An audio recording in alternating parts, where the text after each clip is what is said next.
முதலமைச்சர் ஒரு கேள்வி கேட்கிறேன். பெண்களின் உரிமை மறுக்கப்பட்டது வெற்றியா? தமிழ்நாட்டில் மிக மோசமான ஆட்சி நடைபெற்றுக் கொண்டிருக்கிறது. பெண்களுக்கு பாதுகாப்பில்லை. கஞ்சா தலைவிரித்து ஆடிக்கொண்டிருக்கிறது. சகோதரி பிரேமலதா, பெண்களுக்கு பாதுகாப்பு இருக்கிறது என்று சொன்னால் மிகப்பெரிய பொய்யை சொல்கிறார்கள் என்று பெண்கள் யாரும் ஒத்துக்கொள்ள மாட்டாங்க. ஒருவேளை அரசியல் ரத்து பண்ண போறாரோ என்று நமக்கு தெரியலையே. தம்பி விஜய் ஏதோ பண்ணிட்டு இருக்காரு, அவரை போய் ஏதோ நம்ம டிஸ்டர்ப் பண்ண வேணாம். காளியின் நிறம் கருப்பு என்று காளியை பற்றி சிந்திக்காதவர்களே சொல்லிக்கொண்டு காவி கொடி பறப்பதற்கு வாய்ப்பே இல்லை என்று முதலமைச்சர் சொல்ல சொல்ல சொல்ல காவி கொடி பறப்பதற்கு வாய்ப்பு அதிகமாகி கொண்டிருக்கிறது என்பதுதான். சட்டமன்றத்திலிருந்து சட்டையை கிழித்திட்டு வந்து அரசியல் செய்தார். தமிழகத்தில் பாரதிய ஜனதா கட்சி மண்ணை கவியதுன்னு போடுறாரு. இங்க உரிமையே பெண்களுக்கும் ஸ்டாலினுக்கும் தானே. இதுல பாஜக எங்க மண்ணை கவியது? பெண்களின் குரல் கூடுதலாக பாராளுமன்றத்தில் ஒலிக்க கூடாது என்று நினைக்கிறீர்கள் என்றால் எந்த அளவிற்கு பெண்களை இன்னும் அடிமைகளாக நீங்கள் நினைத்துக் கொண்டிருக்கிறீர்கள் என்பதுதான்.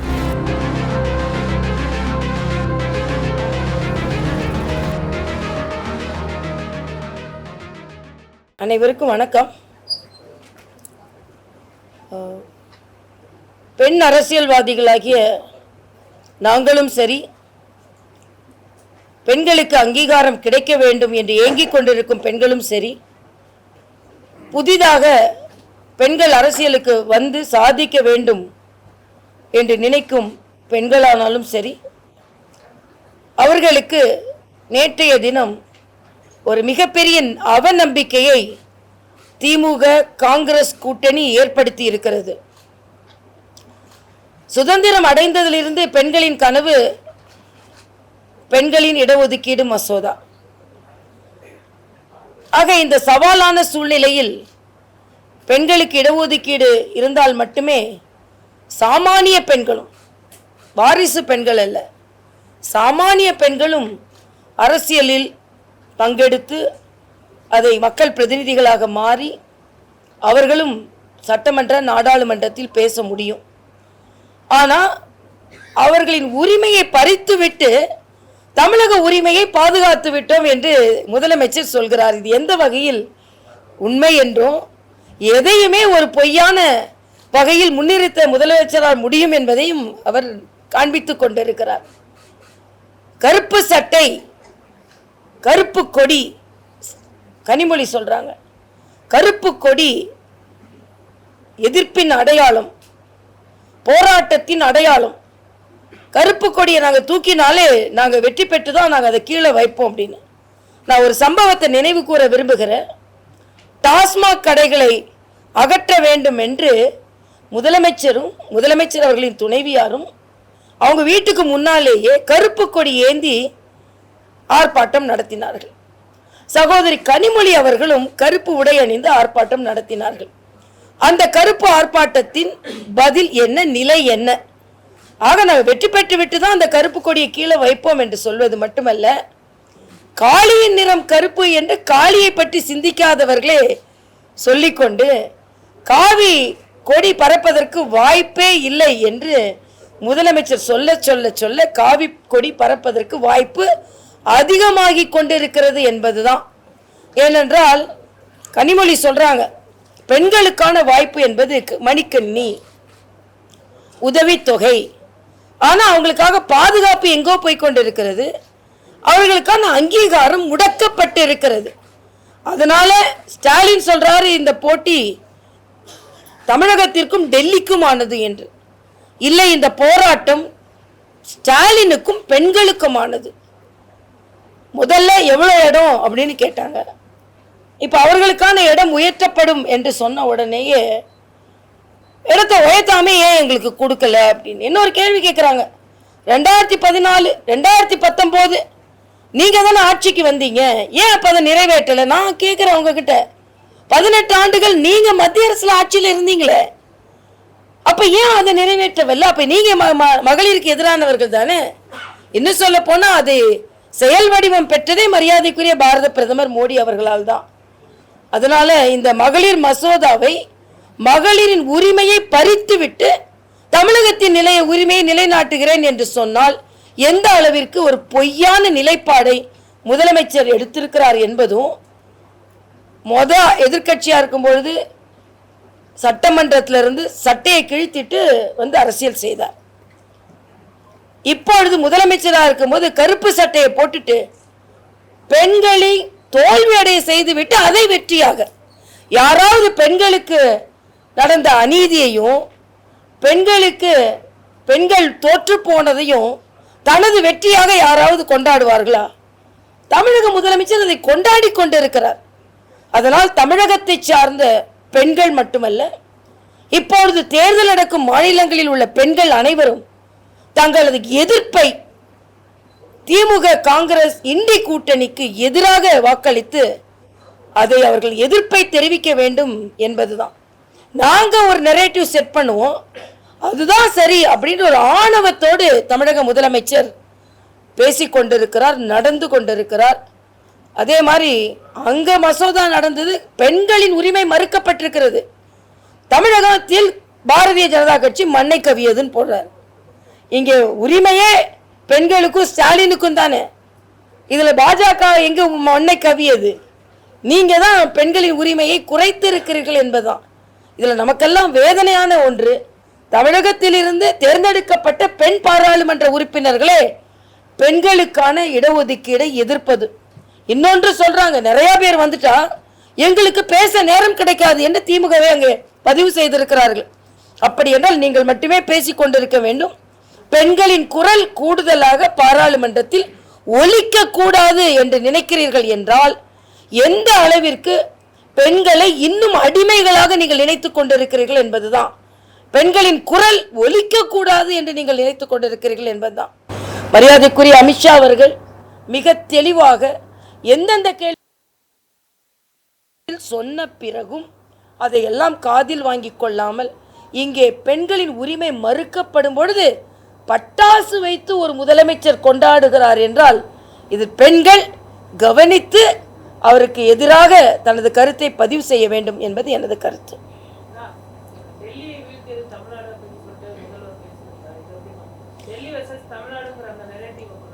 ஒரு ராகுல் காந்தியை சொல்றாரோ, ராகுல் காந்தி வராரா இல்லையா அப்படின்னு ஒரே பிரச்சனை இருந்து கொண்டிருக்கிறது. அதனால் டெல்லியை வீழ்த்தது தமிழ்நாடுன்னா ப்ராபப்ளி செல்வ பிறந்தைகிட்ட கேட்டால் தெரியும். டெல்லியை எப்படி வீழ்த்த முடியும்? பெண்களை வீழ்த்துவது டெல்லியை வீழ்த்துவதா? பெண்களுக்கும் ஸ்டாலினுக்கும் நடக்கிற போராட்டமே தவிர இது இப்படியே வேறுபாடு. அதாவது மரியாதைக்குரிய அமித்ஷா அவர்களும் பேசியிருக்கிறார், பிரதமர் அவரும் பேசியிருக்கிறார். எப்போ பார்த்தாலும் வடக்கு தெற்கு, வேறு மாநிலம் இந்த மாநிலம், தமிழ் வேறு மொழி, இப்படி வேறுபாடை பேசி பேசி பேசியே வேற்றுமையை விதைத்து கொண்டிருக்கிறார்கள். டெல்லி தமிழ்நாடு அப்படின்னு பேசுறது, மற்ற மாநிலங்கள் தமிழ்நாடுன்னு பேசுறது, பீகார் தமிழ்நாடுன்னு பேசுறது, எப்போ பார்த்தாலும் உத்தரப்பிரதேசத்தை சொல்கிறது. நம்ம நாட்டுக்குள்ளே பெண்களுக்கு பாதுகாப்பு இல்லை. மயிலாப்பூரில் போனால் தாங்க தெரியுது எவ்வளோ மோசமான ஆட்சி நடந்திருக்கிறது என்று. குடிக்க தண்ணி கிடையாது, சாக்கடைகள் வழிந்து ஓடுகிறது, ஸ்டாம் வாட்டர் ட்ரைனேஜ் ஊழல் நடந்து அங்கே ஒன்றுமே நடக்கலை. பக்கிங்ஹாம் கால்வாயிலிருந்து தண்ணி வெளியே வந்து குடிசைகளை மூழ்கடித்து கொண்டிருக்கிறது. எந்த விதத்திலும் நிர்வாகமே கிடையாது. ஆனால் எப்போ பார்த்தாலும் ஒரு உருவகப்படுத்தி ஏதோ ஒரு பெரிய போர் நடக்கிற மாதிரி உருவகப்படுத்தி, அது தொகுதி மறுவரையாக இருக்கட்டும், இல்லை என்றால் புதிய கல்விக் கொள்கையாக இருக்கட்டும், இல்லை என்றால் எஸ்ஐஆராக இருக்கட்டும், எதையாவது ஒரு உருவகத்தை படுத்தி ஏதோ ஒரு தமிழகத்துக்கு எதிராக ஒரு போர் நடந்து கொண்டிருப்பதை போலவும் இவர் தான் போய் காப்பாற்றி கொண்டிருப்பதை போலவும் ஒரு நாடகத்தை ஆடிவிட்டு அடிப்படையில் தமிழகத்தில் உள்ள மோசமான ஆட்சியை மறைத்து கொண்டிருக்கிறார் என்பதுதான் எனது குற்றச்சாட்டு. இல்ல, முதலமைச்சர் ஒரு கேள்வி கேட்கிறேன், பெண்களின் உரிமை மறுக்கப்பட்டது வெற்றியா? பெண்கள் குரல் கூடுதல் குரல் பாராளுமன்றத்தில் ஒலித்திருக்குமே, அதை முடக்கி இருக்கிறீர்கள், இது வெற்றியா? வெற்றி என்றால் அதன் அர்த்தம் என்ன என்பதை நான் கேள்வி கேட்கிறேன். பெண்களுக்கு உரிமை சுதந்திரம் அடைந்து 75 வருஷங்களுக்கு பின்னால் பெண்களுக்கு ஒரு இடஒதுக்கீடு கிடைக்க இருந்ததை நான் கேட்குறேன். நான் பஞ்சாயத்தில் கொடுத்துட்டோம், அதுவும் சட்டமாக்கப்பட்டது தான். ஆனால் பாராளுமன்றத்தில், அதாவது மரியாதைக்குரிய பாரத பிரதமர் என்ன சொல்கிறார்?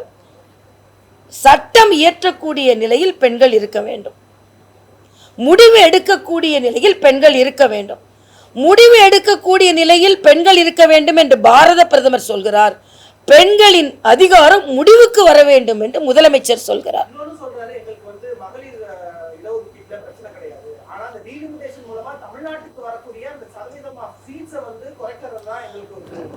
அதாவது மரியாதைக்குரிய அமித்ஷா அவர்கள் மிக தெளிவாக சொல்லி இருக்கிறார்கள், சீட்டும் குறையாது, உரிமையும் குறையாது.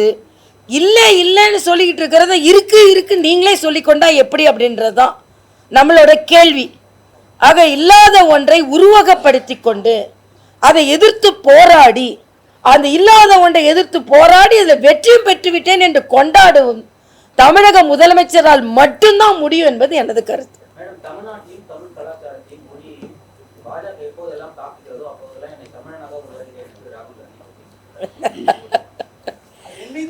அப்ப நான் கேட்கிறேன், இலங்கையில பல தமிழர்கள் இவங்க ஆட்சியிலேயே சுட்டு கொல்லப்பட்ட போது தமிழனா நினைச்சாரா வேற எதா நினைச்சாருங்க?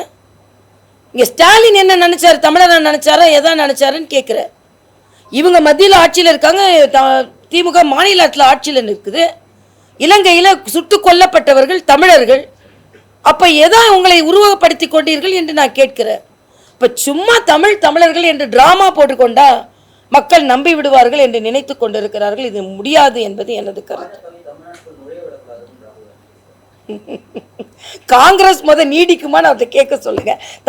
பாஜகவை தமிழ்நாட்டில் நுழைய விடுறது இருக்கட்டும், இருக்கிற பாஜக பலமாவே தான் நாங்கள் இருந்து கொண்டு இருக்கிறோம்.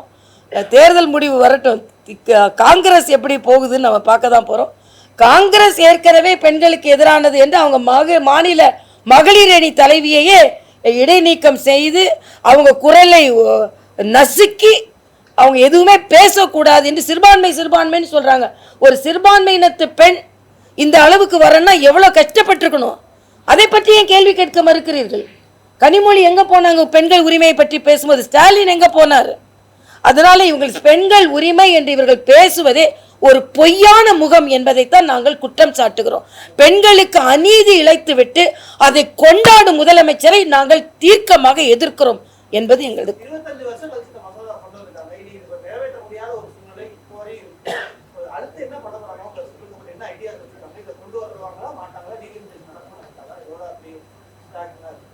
இல்லை, இப்போ வாக்கெடுப்பு நடந்திருக்கிறது, அரசியல் ரீதியாக விவாதம் நடத்தி அதுக்கப்புறம் அது என்ன என்று முடிவெடுப்பாங்க. ஆனால் இம்மீடியட்டாக அது தோற்கடிக்கப்பட்டிருப்பதனால் வாய்ப்புகள் மிக குறைவாகத்தான் இருக்கிறது. பெண்களுக்கும் வாய்ப்புகள் குறைவாகத்தான் கிடைக்கும்.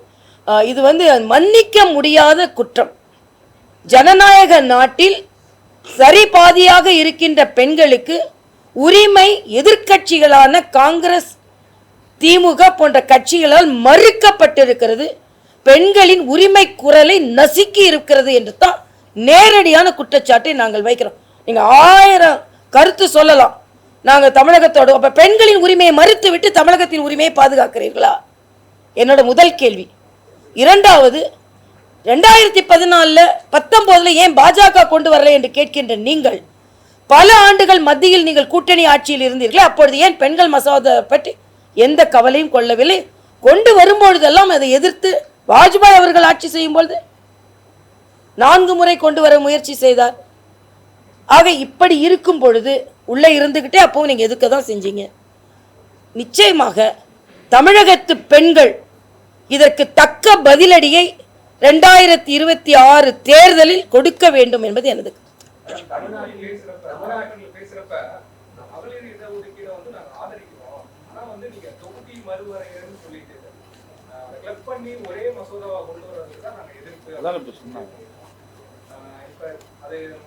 அவங்க எதிர்க்கிறது அப்படின்னா பெண்களை எதிர்க்கிறாங்க, அதுக்கு ஒரு காரணம் சொல்றாங்க.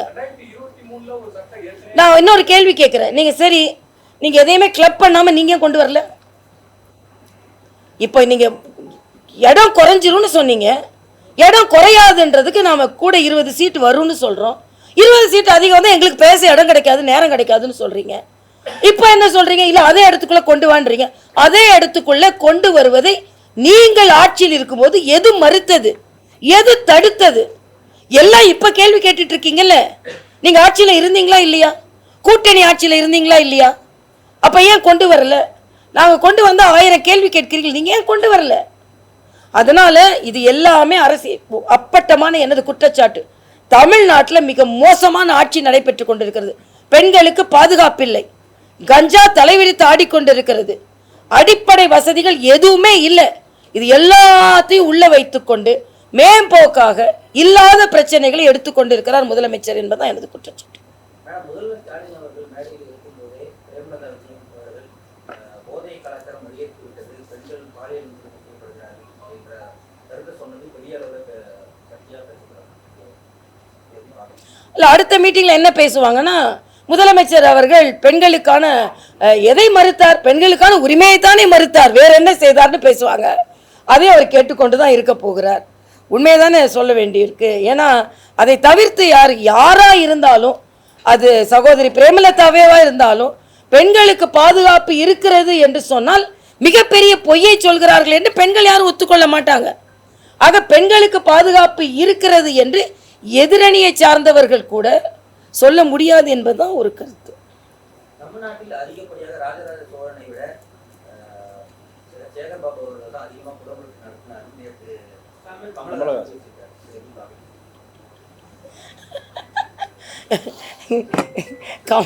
கமலஹாசனுக்கு சில நேரங்கள் அவரே வசனம் எழுதிக்குவார், பொய்யான வசனங்கள்லாம் எழுதிக்கு வருவார். ராஜராஜன் குடமுழுக்குக்கும் சேகர் பாபு குடமுழுக்குக்கும் வித்தியாசம் இருக்குதுங்க. ராஜராஜன் குடமுழுக்கு நேர்மையாக நடத்தினார். சேகர் பாபு குடமுழுக்குகள்லாம் மறைமுகமாக அவசர அவசரமாக நடைபெற்ற குடமுழுக்கு. இன்னொன்று, ராஜராஜ சோழன் நேரடியாக குடமுழுக்கில் பங்கெடுத்து கொண்டார். தமிழகத்தை ஆட்சி செய்கின்ற முதலமைச்சர் நேரடியாக எந்த குடமுழுக்கில் பங்கெடுத்து கொண்டாரா? எது உங்களை தடுக்கிறது? கமலஹாசன் அதுக்கு பதில் சொல்லுங்க. ஏதோ ராஜ்யசபா சீட் கொடுத்துட்டாங்கன்றதுக்காக இன்னும் எவ்வளவெல்லாம் பேச போறாரோ, எவ்வளவெல்லாம் நம்ம கேட்க போறோமோ, நமக்கு பயமா இருக்கு. அவ்வளவுதான். ஓகே.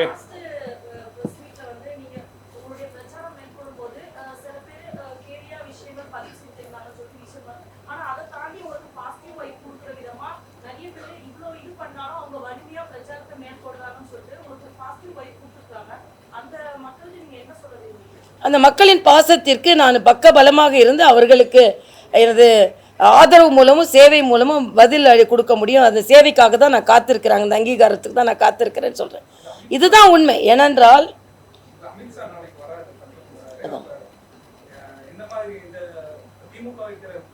அதான் சொன்னேன், தம்பி அவர் 8 தோல்வி 6 தோல்வி அக்கா அப்படின்லாம் சொன்னார். அதுக்கு மயிலை மக்கள் பதில் சொல்வார்கள். ஏன்னா நாங்கள்லாம் எல்லாரும் தோல்லையும் ஏறி தோல்வியை மறைக்கலை. அதான் நாங்கள் நேரடி அரசியலில் இருக்கோம். பேசட்டும், என்ன வேணாலும் பேசிக்கிட்டே இருப்பாங்க, அவ்வளோதானே. நேற்று நான் ஒரு இளைஞர்கள் மத்தியில் பேசினேன். அப்போ இளைஞர்களின் வாய்ப்பு உதயநிதிக்கு முதலமைச்சர் துணை முதலமைச்சர் கொடுத்ததன் மூலம் மறுக்கப்படுகிறது. அந்த இளைஞர்கிட்ட அவ்வளோ வரவேற்பு வந்தது. அதனால் சமூக நீதி என்று பேசிக்கொண்டு நீங்கள் உரிமையை பறித்து கொண்டு இருக்கிறீர்கள் என்பதுதான். மரியாதைக்குரிய அமித்ஷா அவர்கள் நாளைய தினம் மாலை 5:30 மணிக்கு மயிலாப்பூரில் ஆதரவு திரட்ட வருகிறார்கள். தமிழக மக்கள் நிச்சயமாக பாரதிய ஜனதா கட்சி பக்கமும் தேசிய ஜனநாயக கூட்டணி பக்கமும் இருப்பார்கள் என்பதை மரியாதைக்குரிய அமித்ஷா அவர்கள் வருகை உறுதி செய்யும் என்பது எனது கருத்து. இன்னொன்று, அங்கே அவரை பிரச்சாரம் செய்யும் பொழுது நீங்கள்லாம் பெண்களை எதிர்த்து கொண்டு இருக்கிறீங்க. ஆனால் அவர் கூட 2 பெண்கள் தான் அதிகபட்சமாக இருக்க போகிறோம் அந்த பிரச்சாரத்தில். 1000 விளக்கு அவங்க வராங்கல்ல, வேளச்சேரி, மயிலாப்பூர். ஆமாம், ஏன்னா பாஜக அப்புறம் என்டிஏ கேண்டிடேட். அதான் அப்போ சொன்னேன். அப்போ 3 பேரில் 2 பெண்கள் வேட்பாளர்கள் நாங்கள் பதில் சொல்ல போகிறோம் அதுக்கு அப்படின்னு சொன்னேன்.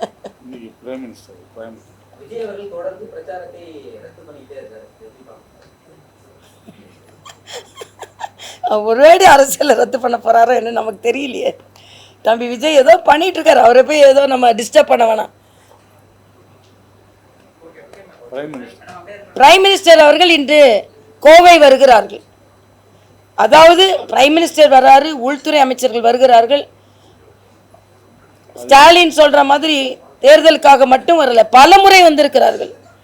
அதனால எங்களுக்கு தேசிய ஜனநாயக கூட்டணி பலம் பெற்று வருகிறது, நிச்சயமாக ஆட்சி அமைக்க போகிறது என்பதற்கு உள்துறை அமைச்சர் அவர்களின் வருகையும் பிரதம அமைச்சரின் வருகையும் ஒரு உறுதிப்பாட்டை தருகிறது என்பது எனது கருத்து. நன்றி.